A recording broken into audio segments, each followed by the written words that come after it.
Um levantamento feito com mais de 1.000 mulheres brasileiras com idades entre 16 e 60 anos mostrou que muitas têm dificuldade de identificar os mitos e verdades sobre o câncer de mama, a primeira causa de morte por câncer em mulheres no país.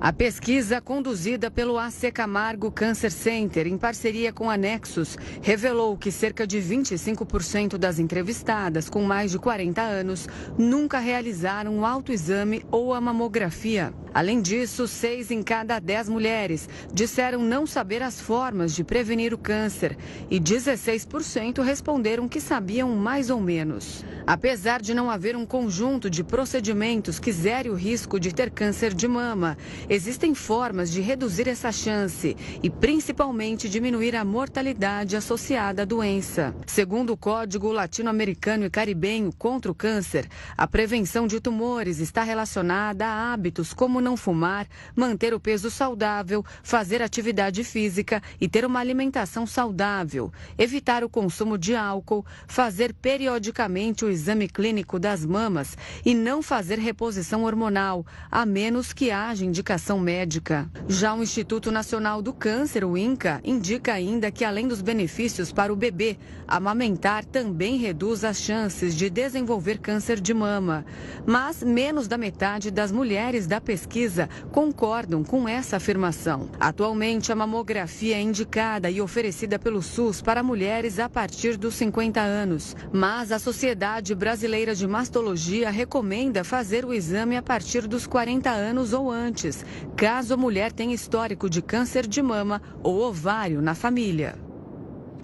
E para tirar as nossas dúvidas sobre o câncer de mama, nós recebemos agora a mastologista Fabiana Macdesse, líder do Centro de Referência em Tumores de Mama do AC Camargo Cancer Center.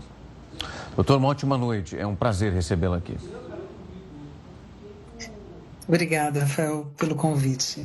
Doutora, eu queria começar a nossa conversa. São informações que são muito valiosas. A gente precisa falar sobre isso, não só esse mês, mas durante todo esse processo de trazer essa importância para a mulher que faz parte de um rito que é tão necessário. Quando a gente olha para o exame que é feito em casa, isso a gente consegue acompanhar por várias propagandas. Eu queria ouvir da senhora se esse exame é um complemento daquele feito em laboratório. É necessário cumprir essas duas etapas? Um não exclui a possibilidade do outro? Um não exclui a possibilidade do outro. Na verdade, o ideal é que todas as mulheres saibam conhecer o próprio corpo.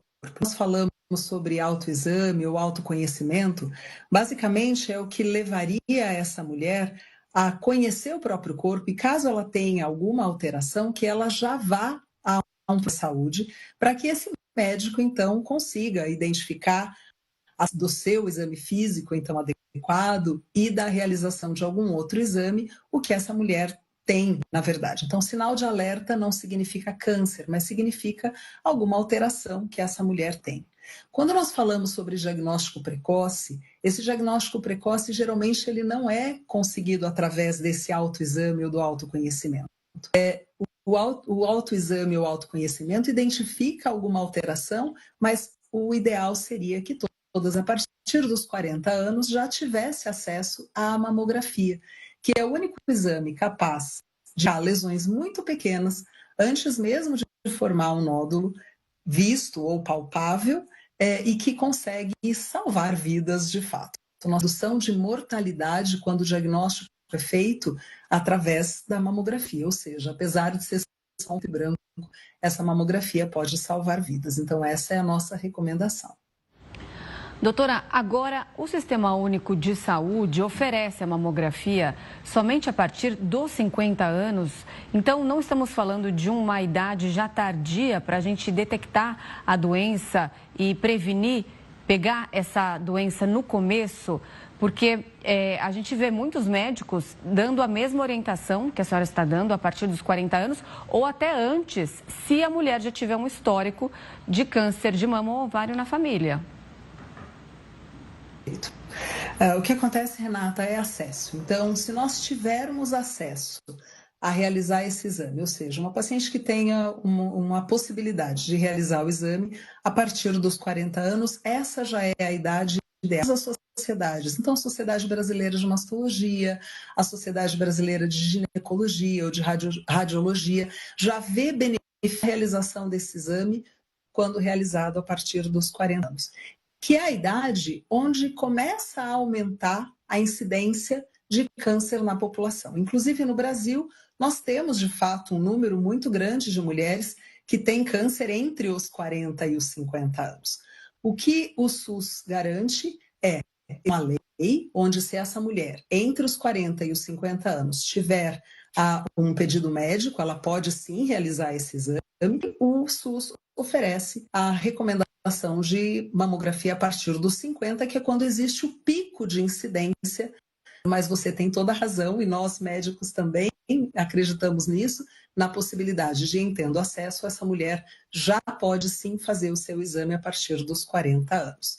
Mulheres que têm um histórico muito importante, ou seja, que pode, além daquele risco pessoal, que é o fato de ser mulher, estar envelhecendo todos os dias. Se ela tiver uma história familiar muito importante, vamos usar como exemplo aqui um caso, por exemplo, da Angelina Jolie, que é uma pessoa que nasceu com uma predisposição hereditária, ou seja, tem um grupo muito grande de familiares com história familiar. Essa mulher também pode ser beneficiada da mamografia, sendo feita para antes dos 40 anos, mas são casos específicos, não é a maioria da população, inclusive adicionando algum outro exame, como, por exemplo, até mesmo a ressonância de mamas, que consegue identificar, fazendo uma mamografia de qualidade, essa mulher a partir dos 40 anos, e de forma anual, nós já temos esse benefício de reconhecer pacientes com diagnósticos mais precoces e oferecer melhores possibilidades de cura para essa paciente. Doutora, a senhora falou de um fator que é super importante, que é o histórico, ficar atento a isso. Eu queria olhar também para um outro ponto, que é o surgimento de nódulos, que não necessariamente indicam ali um câncer de mama.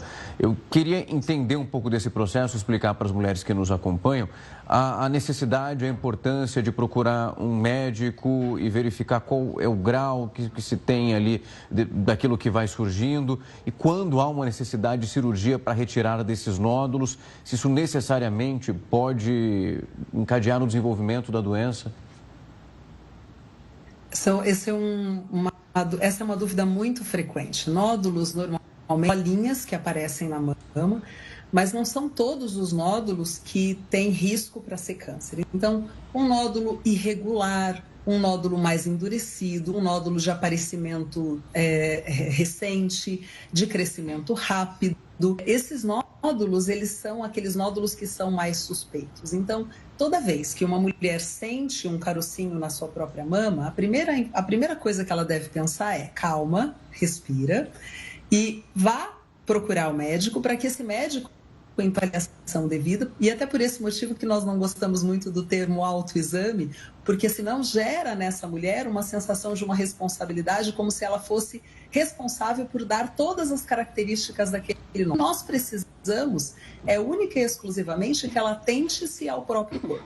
E se alguma alteração, o mamilo tiver um nódulo aparecer, então uma bolinha, um caroço, se essa mama tiver diferente uma da mama, uma da outra, se tiver pressão por um único mamilo, uma feridinha em um único, alguma coisa que apareça de diferente, ela então, e é o médico que vai conseguir, fazendo essa avaliação, identificar se existe ou não alguma irregularidade para o diagnóstico. O diagnóstico de câncer de mama, ele é através da biópsia. Nós não falamos sobre câncer sem que um pedacinho desse nódulo seja retirado. E é só a biópsia que vai conseguir identificar se um nódulo é benigno ou se um nódulo é câncer. E dentro dos tipos de câncer, câncer de mama não é tudo igual. Então, normalmente nós orientamos as pacientes a não pararem, porque câncer de mama, de fato, não é igual. Da mesma forma como as pessoas são diferentes, câncer de mama também é. E para cada tipo de câncer, um tipo de tratamento é desenhado, orientado, e essa jornada da paciente pode, inclusive, começar, mesmo que duas mulheres com diagnóstico de câncer, o mesmo tamanho, se eles forem de tipos diferentes, uma pode começar o tratamento por uma cirurgia e a outra pode começar o tratamento, por exemplo, com uma Então, identificar através da retirada desse pedacinho, que é muito importante. Muita gente ainda tem medo de fazer biópsia ou acha que uma biópsia, por exemplo, pode ser perigosa. Não deve biopsiar, aí isso é errado. É só a biópsia que vai poder a identificação de qual é o tipo de câncer e qual a melhor forma de tratamento que essa mulher vai vir a ter. Doutora, te agradeço por nos trazer essas informações nesse mês de alerta. Afinal, estamos no Outubro Rosa. Muito obrigada pela sua participação. Uma boa noite e até a próxima. Muito obrigada. Boa noite.